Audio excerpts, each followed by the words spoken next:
do të fundos të majtët në zgjedhjet e 14 majit. Regjimi Ramës dallon nga regjimi i Putin. Vladimir Putin i kontrollon vet oligarkët e tij. Edi Ramën e kontrollojnë oligarkët. Për oligarkët e vet, Rama bën ligjet posaçme. Porti Durrësit. I konsideron investitor strategjik në portin e Durrësit. Por të gjithë e dim se aty fshihen vetëm interesat korruptiv të një grushti njerëzish. Engelejda Libeja ja akuzoi Edi Ramën jo vetëm për lidhje me oligarkët, por dhe për mbrojtje të Sali Berishës, të shpallur non grata nga amerikanët. Aleatët perëndimor Shqipërisë kanë shpallur zyrtarisht non grata 6 qytetarë shqiptar, njëri është në Durrës Bangjusht Dako dhe tjetri është në Tiranë kryetarin historik, kryetarin historik Partisë Demokratike Sali Berishën. Por askush nuk i prek. Drejtësia nuk merret me ta. Dhe a dini pse?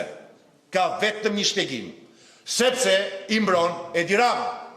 Shqiptarët janë kundër berishizmit dhe kërkojnë euroatlantizmin. Shqiptarët nuk e Ramën, por aq më pak duan Berishën edhe vetën. Durrësi është një ndër bashkitë e mëdha ku Partia Demokratike nuk ka kandidat për kryetar bashkie, duke synuar përfaqësim vetëm për Këshillin Bashkiak.